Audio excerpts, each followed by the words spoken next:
ఎన్నికల్లో గెలవడం అనేది కేవలం అధికారం వైపు వేసే తొలి అడుగు మాత్రమే. కానీ ఆ ఎక్కిన అందలం పదిలం చేసుకోవాలంటే మాత్రం కావాల్సింది గట్టి ఓటు బ్యాంక్. ఇప్పుడు ఆంధ్రప్రదేశ్ పాలిటిక్స్లో జరుగుతున్నది ఇదే. అధికార పక్షమైన లేక విపక్షమైన టార్గెట్ ఒకటే, అన్ని వర్గాల ఓటు బ్యాంకును తమకు అనుకూలంగా మలుచుకోవటం.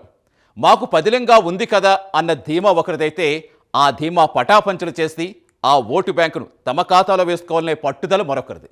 మరి ఈ పోరులో గెలిచేదెవరు? ఇంతకీ ఎవరి ఓటు బ్యాంకుపై కన్నేసిందెవరు? అదే జరిగితే అవతలి వారు చూస్తూ ఊరుకుంటారా? ఆ కోటను ఛేదించటం అంత ఈజీయా? ఇది ఆషామాషీ పోరాటం కాదు. ఓటు బ్యాంక్ కోసం జరుగుతున్న అసలు సిసలు రాజకీయ యుద్ధం. ఆ వ్యూహ ప్రతివ్యూహాల వెనుక ఉన్న అసలు కథ ఏంటో ఇప్పుడు చూద్దాం.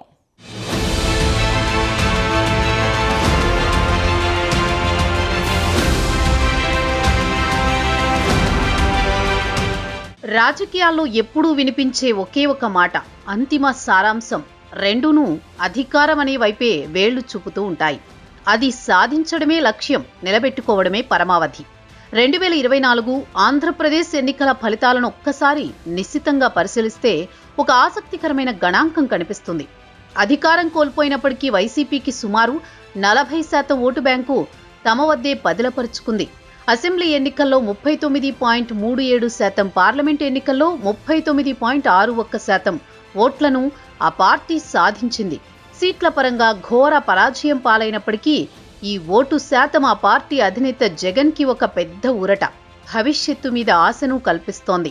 అందుకే ఆయన కూటమి ప్రభుత్వం చేసే చిన్న పొరపాట్లను కూడా వదలకుండా ప్రజల్లోకి తీసుకువెళుతూ తన ఓటు బ్యాంకును కాపాడుకునే ప్రయత్నం చేస్తున్నారు. మాకు 40% ప్రజల మద్దతు ఉంది అని ఆయన ప్రభుత్వాన్ని హెచ్చరించడానికి కూడా వెనుకాడడం లేదు.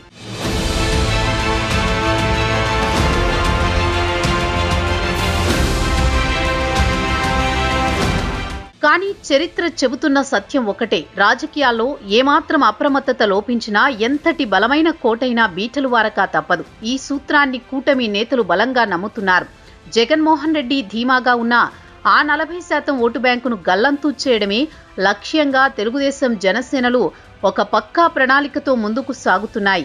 కేవలం సంక్షేమ పథకాలతోనే కాకుండా వర్గాల వారీగా ఓటర్లను తమ వైపు తిప్పుకునేందుకు సరికొత్త వ్యూహాలకు పదును పెడుతున్నారు. ముఖ్యంగా వైసీపీకి వెన్నుదన్నుగా నిలిచిన సామాజిక వర్గాలను టార్గెట్ చేస్తూ కూటమి ప్రభుత్వం పావులు కదుపుతోంది.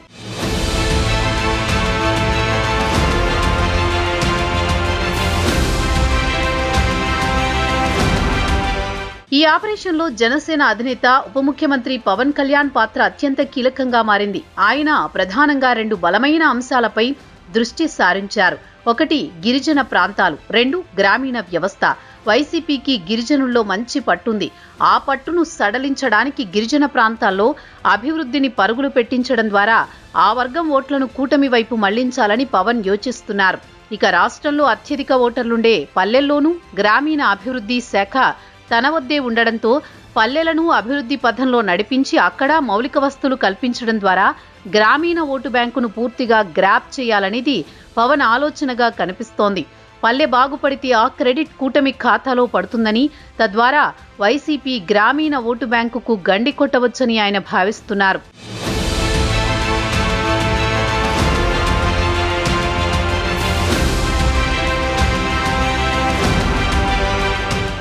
మరోవైపు ముఖ్యమంత్రి చంద్రబాబు తన అనుభవాన్నంతా ఉపయోగించి సామాజిక సమీకరణాలపై దృష్టి పెట్టారు. గత ఎన్నికల్లో వైసీపీకి ఏకపక్షంగా మద్దతు పలికిన దళిత వర్గాలపై ఆయన ప్రత్యేక శ్రద్ధ చూపిస్తున్నారు. గతంలో తెలుగుదేశం పార్టీకి దూరమైన దళిత ఓటు బ్యాంకును తిరిగి ఆకర్షించేందుకు ఆయన ప్రయత్నాలు ముమ్మరం చేశారు. వారి సమస్యలను పరిష్కరించడం, వారికి ప్రభుత్వంలో పథకాల్లో ప్రాధాన్యత ఇవ్వడం ద్వారా దళితులను తిరిగి టీడీపీ గూటికి చేర్చాలని ఆయన వ్యూహరచన చేస్తున్నారు. జగన్ బలంగా నమ్ముకున్న ఓటు బ్యాంకు పునాదులను కదిలించాలంటే దళిత ఓటర్లను చీల్చడం లేదా తమ వైపు తిప్పుకోవడం తప్పనిసరి అని చంద్రబాబు భావిస్తున్నారు.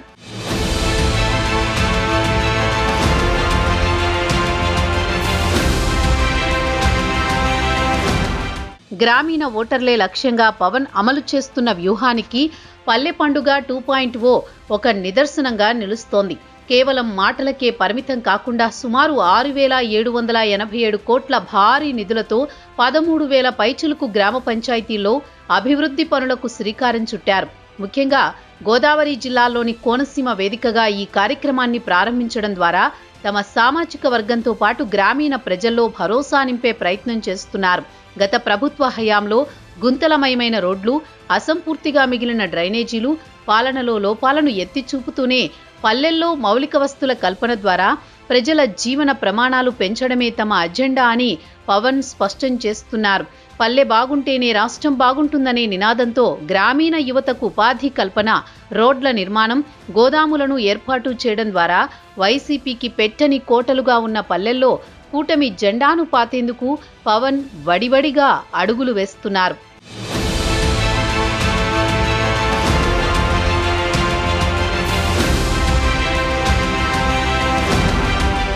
మరోవైపు ముఖ్యమంత్రి చంద్రబాబు నాయుడు సంక్షేమ పథకాల నిర్వచనానికే కొత్త అర్థాన్ని చెబుతున్నారు. జగన్ హయాంలో బటన్ నొక్కి నగదు బదిలీ చేయడమే సంక్షేమంగా ఉండేదనేది కూటమి నేతల మనోగతం. కానీ బాబు ఇప్పుడు పబ్లిక్ ప్రైవేట్ పీపుల్ పార్ట్నర్షిప్ అనే వినూత్నమైన P4 విధానాన్ని తెరపైకి తెచ్చారు. 2029 నాటికి పేదరికం లేని సమాజమే లక్ష్యంగా రాష్ట్రంలోని సంపన్నులు, కార్పొరేట్ సంస్థలు పేద కుటుంబాలను దత్తత తీసుకునేలా ప్రోత్సహిస్తున్నారు. ఇందులో కేవలం డబ్బులు ఇవ్వడమే కాకుండా ఉపాధి చూపించడం, విద్య, వైద్యం వంటి సేవలను అందించడం ద్వారా పేదలను శాశ్వతంగా పేదరికం నుంచి బయటపడేయాలనేది ఈ పథకం ఉద్దేశం. దారిద్ర్య రేఖకు దిగువన ఉన్నవారిని బంగారు కుటుంబాలుగా మార్చడానికి, సమాజంలోని టాప్ 10% మందిని భాగస్వామ్యం చేయడం ద్వారా ప్రభుత్వ నిధులపై భారం తగ్గించడంతో పాటు ప్రజల్లో సేవాభావాన్ని పెంచే ప్రయత్నం చేస్తున్నారు.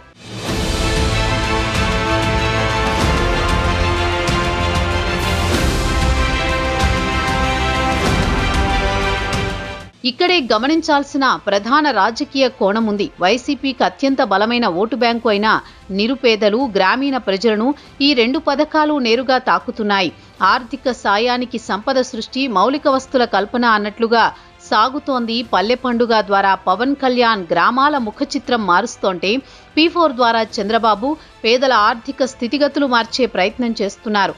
ఒకవేళ ఈ రెండు ప్రయోగాలు క్షేత్రస్థాయిలో సత్ఫలితాలను ఇస్తే జగన్ రెడ్డి నమ్ముకున్న ఆ 40% ఓటు బ్యాంకు పునాదులు కదులుతాయనేది లోపాయికారి రాజకీయ ప్లాన్.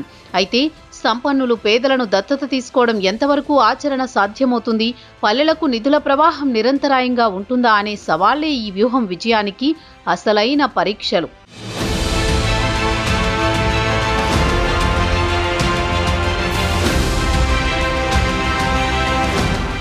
రాజకీయాల్లో ప్రతిచర్యకు ఒక ప్రతిచర్య ఉంటుంది అనేది జగన్మోహన్ రెడ్డికి బాగా తెలిసిన సూత్రం. కూటమి ప్రభుత్వం ప్రయోగిస్తున్న P4 పల్లె పండుగ అస్త్రాలను ఆయన తనదైన శైలిలో తిప్పికొట్టేందుకు పక్కా ప్రణాళికతో సిద్ధమవుతున్నట్టు విశ్లేషకులు భావిస్తున్నారు. ఇందులో మొదటిది భావోద్వేగ అస్త్రం. చంద్రబాబు తెచ్చిన P4 విధానాన్ని ఆసరాగా చేసుకుని జగన్ పేదవాడి ఆత్మగౌరవ నినాదాన్ని ఎత్తుకునే అవకాశం బలంగా కనిపిస్తోంది. సంక్షేమం అనేది రాజ్యాంగం కల్పించిన హక్కు అని, అది ప్రభుత్వం బాధ్యత అని, కానీ చంద్రబాబు దాన్ని ధనవంతుల దయాదాక్షిణ్యాలకు వదిలేస్తున్నారనే వాదనను ఆయన ప్రజల్లోకి బలంగా తీసుకువెళ్లే ప్రయత్నం చేయవచ్చు. నా హయాంలో నేను బటన్ నొక్కితే నేరుగా మీ ఖాతాల్లోకి డబ్బులొచ్చాయి, మీరు ఎవరి దగ్గర చేయి చాచాల్సిన పని లేకుండా తలెత్తుకుని తిరిగారు, కానీ ఇప్పుడు మిమ్మల్ని దాతల ముందు నిలబెడుతున్నారు అని చెప్పడం ద్వారా పేద వర్గాల్లో ఆత్మగౌరవ సమస్యను రేకెత్తించే వ్యూహం జగన్ అమలు చేసే ఆస్కారం లేకపోలేదు.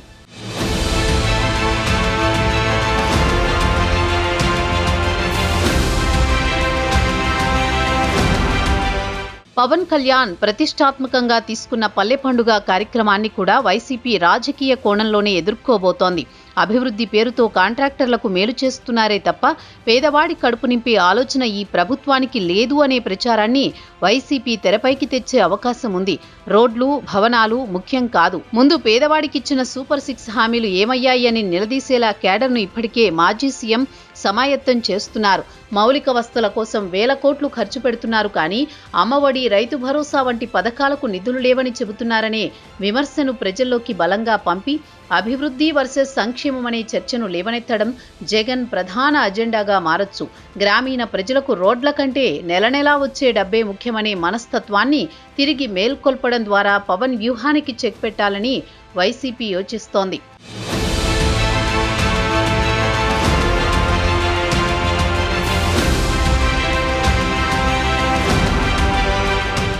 మరోవైపు జగన్ మౌనంగా ఉంటూనే ప్రభుత్వంపై వ్యతిరేకత పెరిగే సమయం కోసం వేచి చూసే ధోరణి కూడా ఉందని వైసీపీ క్యాడర్ బలంగా నమ్ముతోంది. కూటమి ప్రభుత్వంపై ప్రజల్లో భారీ అంచనాలుంటాయి. ఆ అంచనాలు ఏమాత్రం తప్పినా లేదా పథకాల అమలులో చిన్నపాటి జాప్యం జరిగినా దాన్ని వెంటనే క్యాష్ చేసుకునేందుకు వైసీపీ సోషల్ మీడియా విభాగం ఎప్పుడూ సిద్ధంగా ఉంటుంది. ముఖ్యంగా వాలంటీర్ వ్యవస్థను పక్కన పెట్టడం వల్ల పింఛన్ల పంపిణీలో లేదా ఇతర సేవల్లో వచ్చే ఇబ్బందులను హైలైట్ చేస్తూ చూసారా, నా పాలనలో ఈ కష్టాలుండేవి కావు అని ప్రజలకు గుర్తు చేసే ప్రయత్నం ఖచ్చితంగా చేస్తారు.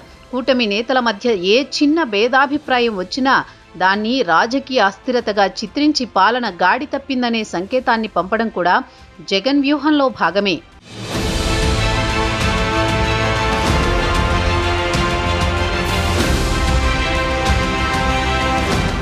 వైసీపీ అధినేత జగన్ రెడ్డి సానుభూతి అస్త్రాన్ని కూడా నమ్ముకున్నారు. కూటమి ప్రభుత్వం కక్ష సాధింపు చర్యలకు పాల్పడుతోందని, రెడ్ బుక్ రాజ్యాంగం పేరుతో వైసీపీ కార్యకర్తలను నాయకులను వేధిస్తున్నారని చెప్పడం ద్వారా తన ఓటు బ్యాంకును మరింత గట్టిపరుచుకునే ప్రయత్నం చేస్తున్నారు. ప్రభుత్వం తనను ఎంత ఇబ్బంది పెడితే ప్రజల్లో తనపై అంత సానుభూతి పెరుగుతుందని, అదే రేపటి ఎన్నికల్లో ఓట్లుగా మారుతుందని ఆయన గట్టిగా నమ్ముతున్నారు.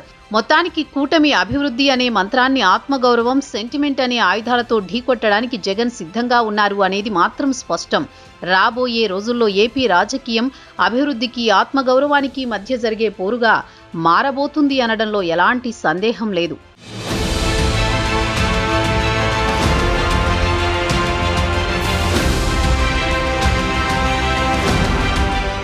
మరో కీలక అంశం ఏంటంటే తక్షణ ఉపశమనం వర్సెస్ దీర్ఘకాలిక ప్రయోజనం. జగన్ హయాంలో సమస్య ఏదైనా పరిష్కారం నగదు రూపంలో తక్షణమే దొరికేది. ఇది ప్రజలకు ఒక రకమైన అలవాటుగా మారింది. కానీ చంద్రబాబు, పవన్ ఎంచుకున్న మార్గం దీనికి భిన్నం. P4 వంటి పథకాలు గాడిలో పడాలన్నా, పల్లెల్లో రోడ్లు, మౌలిక వస్తువులు పూర్తి కావాలన్నా, పరిశ్రమలు వచ్చి ఉద్యోగాలు రావాలన్నా కొంత సమయం పడుతుంది. ఇక్కడే అసలైన చిక్కు ఉంది. గత ప్రభుత్వంలో అలవాటైన ఆ వేగం ఈ ప్రభుత్వ అభివృద్ధి పనుల ఫలితాల్లో వెంటనే కనిపించకపోతే ప్రజల్లో సహనం సన్నగిల్లే ప్రమాదం ఉంది. అప్పుడు డబ్బులు వచ్చేవి, ఇప్పుడు పనులు జరుగుతున్నాయి కానీ మా చేతికేమీ అందడం లేదు అనే భావన ప్రజల్లో బలపడితే ఆ అసంతృప్తిని వైసీపీ తనకు అనుకూలంగా మార్చుకునే అవకాశం ఉంటుంది.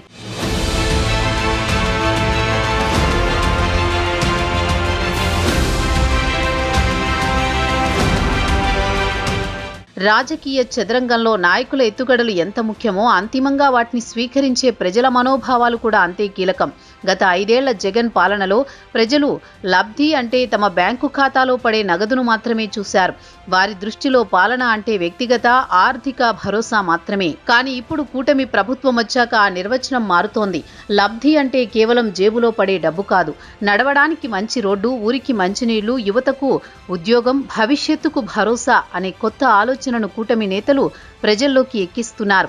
అంతేకాకుండా గత ప్రభుత్వం ప్రజలను కేవలం లబ్ధిదారులుగా మాత్రమే చూసింది. కానీ కూటమి ప్రభుత్వం ప్రజలను భాగస్వాముల్ని చేస్తోంది.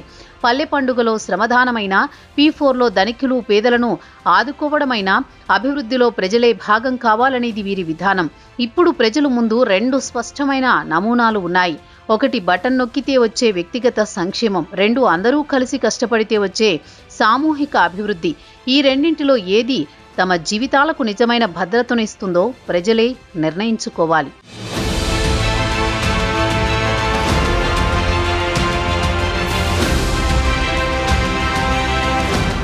మొత్తానికి ఏపీ రాజకీయ ముఖచిత్రం మారుతోంది. ఒకవైపు సంపద సృష్టి, మరోవైపు సంక్షేమ సృష్టి. ఈ 2 సిద్ధాంతాల మధ్య సామాన్యుడు ఎటువైపు మొగ్గు చూపుతాడు అన్నదే ఇప్పుడు అసలైన ప్రశ్న. బటన్ నొక్కితే వచ్చే డబ్బులా, లేక భవిష్యత్తును మార్చే అభివృద్ధా? ఈ రెండింటి మధ్య జరిగే పోరాటమే రాబోయే రోజుల్లో రాజకీయానికి దిక్సూచి. జగన్ నమ్ముకున్న ఆ 40% ఓటు బ్యాంకును కూటమి అభివృద్ధి మంత్రం కరిగిస్తుందా, లేక సంక్షేమమే అంతిమమని ప్రజలు తీర్పిస్తారనేది కాలమే నిర్ణయించాలి. చూడాలి ఈ ఓటు బ్యాంకు యుద్ధంలో అంతిమ విజయం ఎవరిని వరిస్తుందో.